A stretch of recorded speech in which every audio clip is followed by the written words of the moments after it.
जय हिंद दोस्तों। आज हम लोग जो है वैदिक सभ्यता यानी वैदिक काल को स्टार्ट करें। ठीक है।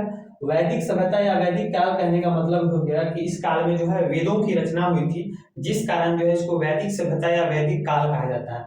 अब ये स्टार्ट करने से पहले थोड़ा हम ये समझते हैं। मैंने आप सभी को जो है सिंधु सभ्यता तो मैंने आप सभी को पढ़ाया था, और जब मैंने सिंधु सभ्यता आप सभी को पढ़ाया था तो मैंने आप सभी को बताया था कि इसका टाइम पीरियड जो है 2500 बीसी से जो है 1750 बीसी तक था। यानी कि सिंधु सभ्यता जो है 2500 बीसी में स्टार्ट होता है और 1750 बीसी में जो है समाप्त होता है। अब सिंधु सभ्यता जब समाप्त होता है तो उसके बाद आता है वैदिक सभ्यता। ये वैदिक सभ्यता जो है आपको 1500 बीसी में जो है स्टार्ट होता है और 600 बीसी में जो है समाप्त होता है। तो यहाँ पर आप समझिए कि देखिए वैदिक सभ्यता जो है 1750 बीसी में समाप्त हो रहा है और वैदिक सभ्यता जो है 1500 बीसी में स्टार्ट हो रहा है। अगर हम 1750 में से 1500 माइनस करते हैं तो 250 साल, यानी 250 साल का जो है गैप लग रहा है। यानी सिंधु सभ्यता और वैदिक सभ्यता को स्टार्ट होने में जो है सिंधु सभ्यता के बाद जो है 250 सालों का गैप हो रहा है। ये गैप क्यों हो रहा है? क्योंकि जब सिंधु सभ्यता 1750 ईस्वी में जो है बाढ़ के कारण या बाहरी आक्रमण होने के कारण जब 1750 ईस्वी में सिंधु सभ्यता समाप्त हो जाता है तो फिर से दूसरी सभ्यता को स्टार्ट होने में जो है 250 सालों का गैप हो जाता है। आज भी अगर आप देखते हैं कि कहीं कोई बड़े क्षेत्र में बाढ़ आ जाता है तो इलाका को देखते हैं पूरा एकदम साफ हो जाता है, तो उसको इलाके को जो है फिर से उभरने में जो है कम से कम 5 साल 10 साल का समय लग जाता है। तो उसी प्रकार जब सिंधु सभ्यता जो है बाढ़ के कारण 1750 ईस्वी में समाप्त हो जाता है तो फिर से एक नई सभ्यता यानी वैदिक सभ्यता को जो है उभरने में जो है 250 सालों का गैप लग जाता है।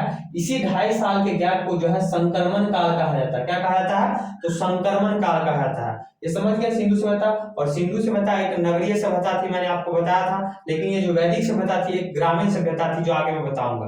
अब हम लोग समझते हैं वैदिक काल के बारे में। देखिए वैदिक काल को भी जो है अध्ययन की सुविधा से जो है 2 भागों में बांटा गया है, एक ऋग्वैदिक काल और एक उत्तर वैदिक काल। इस ऋग्वैदिक काल का जो टाइम पीरियड है आपको 1500 बीसी से 1000 बीसी, और उत्तर वैदिक काल का जो टाइम पीरियड है आपको 1000 बीसी से जो है 600 बीसी। कहने का मतलब हो गया कि अध्ययन की सुविधा से ताकि स्टूडेंट को जो अच्छे समझ में आए, इसलिए इस वैदिक काल को भी जो है 2 भागों में बांट दिया गया है, ऋग्वैदिक काल उत्तर वैदिक काल। यानी कि जो ये ऋग्वैदिक काल का जो टाइम पीरियड है 1500 से 1000 बीसी, इसमें जो कुछ व्यवस्था थी, सामाजिक व्यवस्था, धार्मिक व्यवस्था, आर्थिक व्यवस्था, वो आगे चलकर उत्तर वैदिक काल यानी कि 1000 से 600 बीसी जो टाइम पीरियड है इसमें आके जो है चेंज हो गया। इसकी जो है इसकी सामाजिक व्यवस्था यहाँ पर आके इसकी सामाजिक व्यवस्था में जो है कुछ डिफरेंस देखने को मिला। इसी डिफरेंस को जो हम जैसे स्टूडेंट, चाहे आप जैसे स्टूडेंट को समझ अच्छे से आए, इसलिए जो है इस वैदिक काल को जो है 2 भागों में बांट दिया गया, एक ऋग्वैदिक काल और एक उत्तर वैदिक काल। ठीक है। अब इस ऋग्वैदिक काल के लोग जो है भारत में कहां से आए, इसको लेकर जो है अलग अलग विद्वानों का अलग अलग मत है, लेकिन हमको सभी का नहीं देखना है। कुछ इंपॉर्टेंट विद्वान है जिन्होंने बताया है कि जो वैदिक काल के लोग भारत में कहां से आए थे उसके बारे में हम लोग देखते हैं। जैसे मैक्स मुलर ने कहा है कि ये जो वैदिक काल के लोग थे ये मध्य एशिया से आए थे। कहां से आए थे? तो मध्य एशिया से आए। मध्य एशिया कहने का मतलब हो गया कजाकिस्तान, किर्गिस्तान, बैक्टीरिया वाला जो क्षेत्र है उसी को जो है मध्य एशिया कहा जाता है। तो मैक्स मुलर ने कहा था कि वैदिक सभ्यता के जो लोग हैं वो भारत में जो है आपको मध्य एशिया से आए थे। वहीं हमारे बाल गंगाधर तिलक ने कहा कि ये लोग जो है उत्तरी ध्रुव से आए थे। कहां से? उत्तरी ध्रुव। जब आप ग्लोब पढ़ेंगे तो ग्लोब का उत्तरी ध्रुव, दक्षिण ध्रुव वहां पर आप लोग समझते होंगे, या फिर हम जब स्टार्ट करेंगे तो समझाएंगे।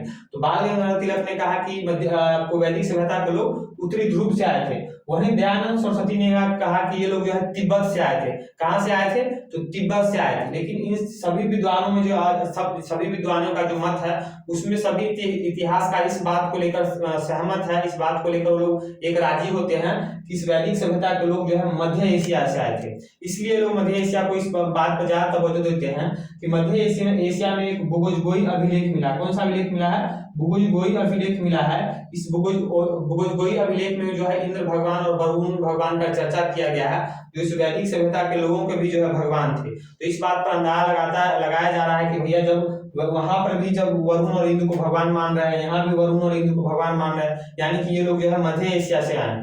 दूसरा एक ईरान में जो है अवेस्ता जो है ग्रंथ मिला है। ईरान में एक अवेस्ता ग्रंथ मिला है।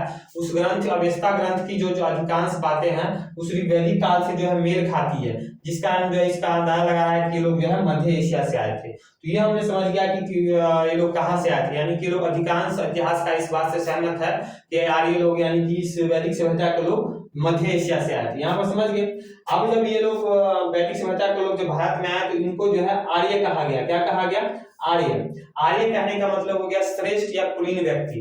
यानी ये जो वैदिक सभ्यता के लोग थे, ये लोग जो है संस्कृत बोलते थे। क्या बोलते थे? संस्कृत। और संस्कृत अपने आप में एक कठिन भाषा है। आप अगर हिंदी सीखना चाहते हैं या इंग्लिश सीखना चाहते हैं तो अगर लगातार आप 5-6 महीना मेहनत करते हैं तो आसानी से सीख लेंगे। लेकिन वही अगर आप संस्कृत शुरू से सीखने का प्रयास करते हैं तो लगता है आपको, मैं खुद प्रयास करता हूँ लेकिन लग रहा है बहुत कठिन भाषा, आपको हो सकता है कि 1 साल या 2 साल का समय लग सकता है। तो इस वैदिक सभ्यता के जो लोग थे आपको जो है संस्कृत बोलते थे, जिस कारण को जो है श्रेष्ठ या कुलीन व्यक्ति कहा गया।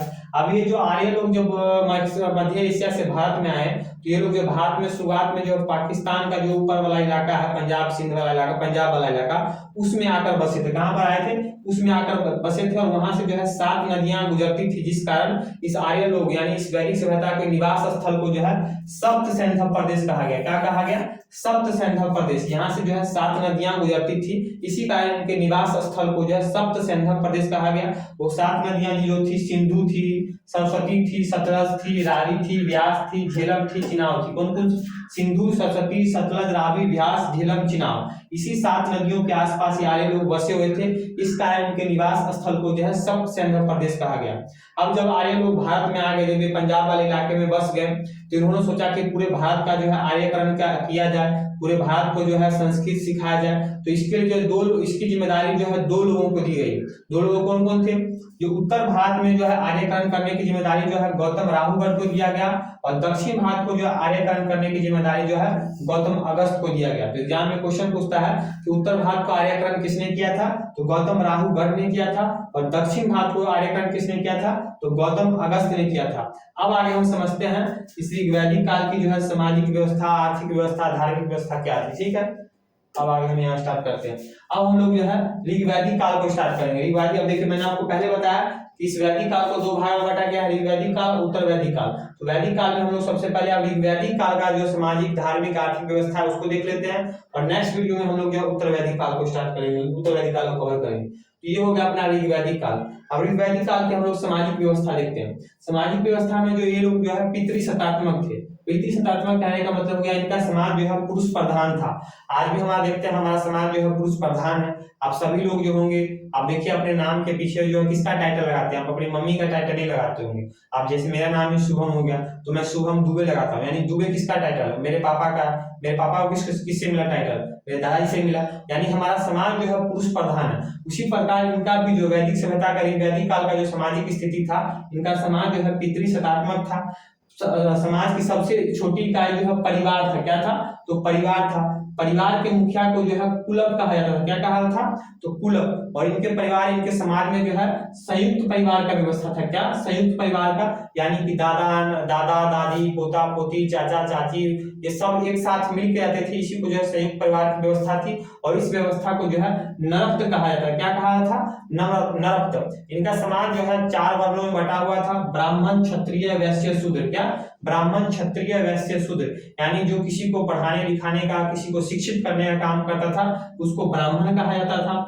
जो युद्ध में भाग लेता था या सैनिक का कार्य करता था उसको क्षत्रिय कहा जाता था। जो व्यापार वाणिज्य करता था उसको जो है वैश्य कहा जाता था। और जो किसी की सेवा करता था या किसी के घर पर रहकर उसकी सेवा करता था उसको जो है शूद्र कहा जाता था। क्या कहा था? शूद्र कहा जाता था। लेकिन ये जो इनकी वर्ण व्यवस्था थी, जो ब्राह्मण, क्षत्रिय, वैश्य, शूद्र, ये इनके जो है जन्म पर आधारित होकर जो है कर्म पे आधारित होती थी। यानी कि जो व्यक्ति जैसा कर्म करता था उसी के अनुसार उसका वर्ण डिसाइड होता था। यानी कोई भी व्यक्ति, मान के लिए एनीबॉडी, कोई भी, और इस वैदिक काल में कोई किसी को पढ़ा रहा है तो ब्राह्मण हो गया, कोई युद्ध में भाग ले रहा है वो क्षत्रिय हो गया, कोई व्यापार करा रहा है वो वैश्य हो गया, कोई जो है किसी की सेवा कर रहा है तो शूद्र हो गया। ऐसा जन्म के आधार पर ना होकर कर्म के आधार पर इनकी जो है वर्ण व्यवस्था थी। यानी एक ही परिवार में आपको ये चारों वर्ण देखने को मिल सकता था। यानी सपोज दैट किसी का पिताजी अगर किसी को शिक्षित कर रहे हैं तो ब्राह्मण हो गया। सपोज दैट उसका बेटा जो है आपको सेना में भाग ले लिया तो क्षत्रिय हो गया। सपोज दैट उसका एक बाप का दूसरा बेटा जो है व्यापार कर रहा है तो वैश्य हो गया। सपोज उसके घर में उसका पोता जो है किसी की सेवा में लग गया तो वो शूद्र हो गया। यानी एक ही परिवार में आपको जो है ये चारों वर्ण देखने को मिल जाता, ब्राह्मण, क्षत्रिय, वैश्य, शूद्र। लेकिन उत्तर वैदिक काल आगे जब हम बताएंगे वहां पर ये व्यवस्था जो है, ये जो आपको जो है ब्राह्मण, क्षत्रिय, वैश्य, जो शूद्र की व्यवस्था, ये आपको जो है कर्म पे आधारित ना होकर जो है जन्म पर होगी। जब उत्तर वैदिक काल पढ़ाएंगे तो उस समय बताएंगे। और हाँ, इस सामाजिक स्थिति में जो महिलाओं की स्थिति जो है बहुत अच्छी थी। यहाँ महिलाएं भी जो है यज्ञ में भाग लेती थी, पुरुष के साथ इनको जो है यज्ञ में बैठकर जो है बैठने का अधिकार था। महिलाओं का भी जो है उपनयन संस्कार होता था, यानी कि आज जो है मुंडन जनेऊ जो होता था, तो उस वैदिक काल में महिलाओं का भी जो है मुंडन जनेऊ होता था, उसी को उपनयन संस्कार कहा गया। समाज में जो है सती प्रथा, पर्दा प्रथा, बाल विवाह ये सब का प्रचलन नहीं था। ये क्वेश्चन पूछता है कि वैदिक काल में सती प्रथा, पर्दा प्रथा, बाल विवाह का प्रचलन था तो नहीं था, लेकिन समाज में जो है दास प्रथा का प्रचलन था। दास यानी दास समझते हैं, यानी किसी को चलना, दास प्रथा का प्रचलन था। लेकिन दास प्रथा का प्रचलन था, लेकिन वैसी कठोर दास प्रथा की व्यवस्था नहीं थी, नॉर्मली थी, यानी कि जो है किसी को गुलाम बनाकर उसके साथ जो अपना हुक्म जमा रहे हैं, ऐसा व्यवस्था नहीं था। तो दास प्रथा था। और समाज में जो है दो प्रकार का विवाह था, दो प्रकार के विवाह का प्रचलन था। कौन कौन सा? एक अनुलोम विवाह, दूसरा प्रतिलोम विवाह। अनुलोम विवाह कहने का मतलब हो गया कि कोई उच्च वर्ग का लड़का है और निम्न वर्ग की लड़की है, दोनों ने अगर शादी कर लिया तो उसको अनुलोम विवाह कहा जाता था। वहीं प्रतिलोम विवाह में कोई उच्च वर्ग की लड़की है और कोई निम्न वर्ग का लड़का है, अगर दोनों ने शादी कर लिया तो उसको प्रतिलोम विवाह कहा जाता था। तो समाज में किसी प्रकार का ऐसा बाउंडेशन नहीं था कि भैया उच्च वर्ण का लड़का हो तो ऊंचे वर्ण की लड़की से शादी करो, ऐसा कुछ नहीं था। अगर आप कोई ऊंचा कास्ट का है, कोई निम्न कास्ट की लड़की है तो शादी कर लो, आप जो है अनुलोम विवाह कराओगे। तो ऊंचा कास्ट की लड़की है, कोई निम्न कास्ट का लड़का है, दोनों शादी कर लो तो प्रतिलोम विवाह हो जाएगा। और समाज में जो है विधवा का भी जो है विवाह होता था। मैंने पहले आपको बताया यहाँ पर कि जब सती प्रथा था ही नहीं तो विधवा का तो विवाह होगा ही, तो समाज में विधवा का भी विवाह होता था। और जो महिलाएं आजीवन विवाह नहीं करती थी उसको जो है अमाजू कहा जाता था। क्या कहा जाता था? तो अमाजू। तो ये वैदिक काल की सामाजिक व्यवस्था हो गई। अब हम लोग वैदिक काल की जो है राजनीतिक व्यवस्था देखते हैं। क्या राजनीतिक व्यवस्था?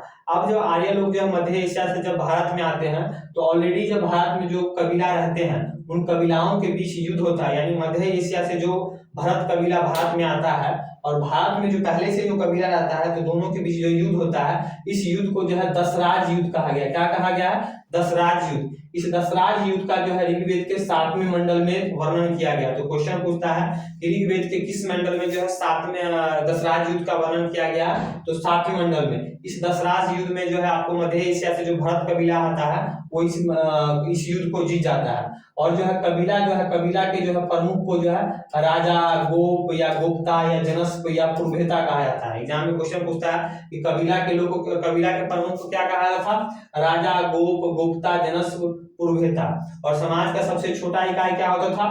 कुल होता था। कुल, कई सारे कुल मिलकर जो है ग्राम बनता था, कई सारे ग्राम मिलकर जो है विश्व बनता था, कई सारे जो है विश्व मिलकर जो है जन बनता था, और कई सारे जन मिलकर जो है कबीला बनता था।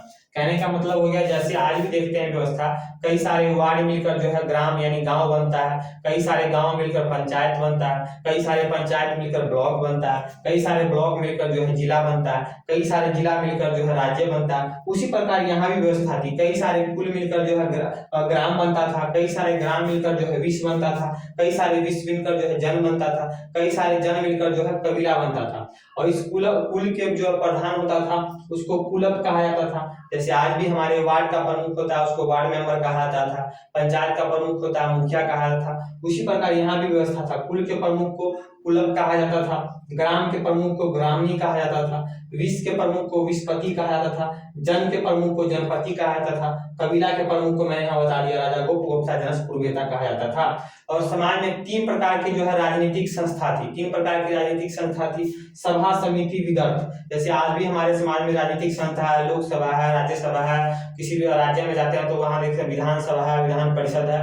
उसी प्रकार इसलिए वैदिक काल में जो 3 प्रकार की राजनीतिक संस्था थी, सभा, समिति, विदर्भ। ये सभा जो थी ये श्रेष्ठ लोगों की संस्था थी, यानी जब समाज में जो श्रेष्ठ लोग थी उनकी संस्था को क्या कहा जाता था? तो सभा कहा जाता था। ये समिति जो थी आम लोगों की संस्था थी, यानी जो आम लोग होते थे उनके प्रतिनिधि जो होते थे, उनके जो रिप्रेजेंटेटिव होते थे वो जो है समिति में जाके बैठते थे। और ये विदर्भ जो है ये सबसे पुरानी संस्था थी, यानी क्वेश्चन अगर पूछेगा कि वैदिक काल की सबसे पुरानी राजनीतिक संस्था कौन थी तो विदर्भ थी। तो ये हमने देख लिया राजनीतिक स्थिति। अब हम लोग देखते हैं इनकी आर्थिक स्थिति। क्या देखते हैं? आर्थिक स्थिति। आर्थिक स्थिति में वैदिक काल के लोग जो है मेनली कृषि और पशुपालन करते थे, लेकिन मेन व्यवसाय इनका जो प्राथमिक व्यवसाय था वो पशुपालन था। क्या था? पशुपालन था।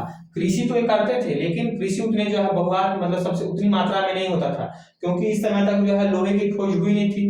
उत्तर वैदिक काल में लोहे की खोज होती है, तो ये लोग जो है लोहे से अपरिचित थे। और जो है कृषि में आप सभी को पता है कि लोहे का उपयोग होता है हल हुल चलाने में, तो ये लोग का लोहे के बारे में लोग को जानकारी था नहीं, तो ये लोग कृषि करते थे अपने भर पेट भर खाने के लिए, लेकिन मेन व्यवसाय के रूप में इनका जो है पशुपालन था। और इनका सबसे प्रिय पशु जो था गाय था। क्या था? गाय था। गाय को जो है अघन्या कहा जाता था। क्या कहा जाता था? अघन्या। अघन्या का मतलब हो गया न मारने योग्य, यानी गाय जो है न मारने योग्य पशु था। अगर कोई गाय को मार दिया था, मान के सपोज कोई व्यक्ति है, अगर वैदिक काल में गाय को मार देता था तो उसको मृत्यु दंड तक दिया जाता था। मृत्यु दंड यानी अगर मृत्यु दंड दिए तो उसको फिर उस अपने समाज से उसको बहिष्कृत कर दिया जाता था, उसको अपने समाज से जो निकाल दिया जाता था। और सपोज दैट अगर किसी का गाय गुम हुआ था, यानी किसी का गाय जो है कहीं खो जाता था, तो राजा की जिम्मेदारी होती थी उस गाय को खोज कर जो है उस किसान को सौंपे। और इस गाय खोज की घटना को जो है गविष्टि कहा जाता था। क्या कहा था? गविष्टि। और समाज में एक पन्नी नामक व्यापारी होता था, पन्नी नामक व्यापारी, जो इस गाय की जो है चोरी कर लेता था। आज देखते हैं गाय पर विवाद होता रहता है। तो कुछ लोग कहते हैं कि हिंदू धर्म के लोग जो है गाय को अपनी माता मानते हैं, तो बैल को अपना बाप क्यों नहीं मानते हैं? तो उन लोगों को मैं समझाना चाहूंगा कि बेटा या बाबू, पहले इतिहास को थोड़े अच्छे से पढ़ो। जब तुम यहाँ पर जन्म लिए थे, धरती पर जब तुम्हारा जन्म हुआ था, तो आज की तरह नहीं तुम्हारे पास टमाटर था, सब्जी था, आलू था, प्याज था, तरह तरह का प्रोटीन विटामिन था। उस समय तुमको अपने ही दिमाग था कि तुम कौन है। तो उस समय गाय ही एक ऐसी पशु थी जिसका दूध पीकर हम लोग जो अपने अपने शरीर को जो हष्ट पुष्ट रखते थे, अपने शरीर को जो है मजबूत रखते थे।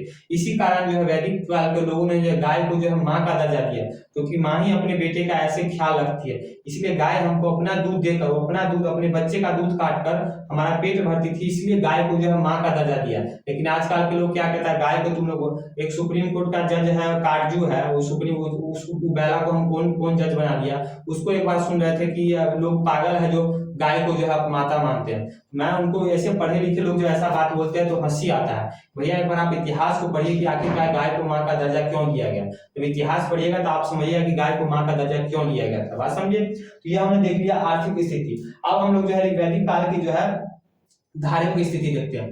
इस धार्मिक स्थिति में जो वैदिक काल के लोग थे मेनली जो है प्राकृतिक की पूजा कर रहे थे। किसकी? प्राकृतिक। आज भी देखते हैं जो हिंदू धर्म का समाज है वो मेनली जो है प्राकृतिक की पूजा करता है। आज भी हम लोग देखते हैं कि जो हिंदू धर्म के लोग हैं वो पीपल के वृक्ष की पूजा करते हैं। तो पीपल के वृक्ष वहां पर देखते हैं, वहां पर महिला से जाती है, धागा वागा बांधती है। तो ऐसा क्यों करते हैं? कि आप सभी को पता है कि पीपल का वृक्ष एक ऐसा पेड़ है जो 24 घंटे ऑक्सीजन देता है। बाकी का अदर पेड़ जो भी है वो आपको दिन में तो ऑक्सीजन देता है, लेकिन रात में कार्बन डाइऑक्साइड देता है। और आप सभी को पता है कि हम लोगों को जीने के लिए ऑक्सीजन चाहिए, हम लोग ऑक्सीजन लेते हैं और कार्बन डाइऑक्साइड छोड़ते हैं। तो मान के चलिए पीपल का पेड़ जो 24 घंटे ऑक्सीजन दे रहा है, इसलिए लोगों में जो है धर्म के नाम पर एक ऐसा आस्था जगाया गया कि लोग पीपल के वृक्ष की रक्षा करें। मान के चलिए अगर रोज व्यक्ति उस पर एक एक लोटा जल डाल रहा है, पानी डाल रहा है, तो उस पेड़ को कितना पानी मिल रहा है, तो पेड़ कितना हरा भरा रहेगा। इसीलिए जो है धर्म के नाम पर लोगों में एक आस्था जगाया गया ताकि लोग जो है पीपल के पेड़ की पूजा करें, यानी प्रकृति की पूजा करें। बात समझे। लोग हिंदू धर्म के लोग प्राकृतिक पूजा क्यों करते थे? ये लोग मेनली प्राकृतिक की पूजा करते थे, मूर्ति पूजा ये लोग नहीं करते थे। मूर्ति पूजा का ये लोग विरोध करते थे। बाद में आके बहुत आगे आके जो लोग जो है मूर्ति बना कर जो है मूर्ति की पूजा करने लगे। ये लोग मेनली जो है प्राकृतिक की पूजा करते थे। इनका सबसे प्रिय देवता इंद्र था। कौन था? सबसे प्रिय देवता जो है इंद्र था। वर्षा का देवता, युद्ध का देवता, थोड़ा इसको ऊपर हम बढ़ाते हैं, जो वर्षा का देवता, युद्ध का देवता, पुरंदर का देवता, ये तीनों का देवता जो है इंद्र थे। कौन थे? तो इंद्र थे। वर्षा का देवता, युद्ध का देवता, पुरंदर का देवता कौन था? तो इंद्र था। पुरंदर कहने का मतलब हो गया किला। किला उस समय जो है आप अगर कोई युद्ध होता था या कहीं छुपने के लिए किले का इस्तेमाल हुआ करता था, तो इसलिए पुरंदर का देवता जो है इंद्र को कहा जाता था। उसके बाद वायु का देवता वरुण थे। वायु का देवता वरुण थे। तूफान का देवता मारुत हो गए। आज भी देखते हैं मारुति नंदन। तूफान का देवता मारुत, मारुत एकदम तूफान ला देते हैं। जंगल का देवता जो है सोम थे। जंगल का देवता सोम। सोम एक प्रकार का जो है पेय पदार्थ है, यानी लोग पीने वाला एक वृक्ष था जिसका जो देवता कौन था? तो सोम थे। अग्नि का देवता हो गया, अग्नि का देवता अग्नि हो गया, अग्नि का देवता अग्नि। और यहाँ पर एक और लिखा है कि सबसे गुस्से वाले देवता जो थे वो धौंस थे। कौन थे?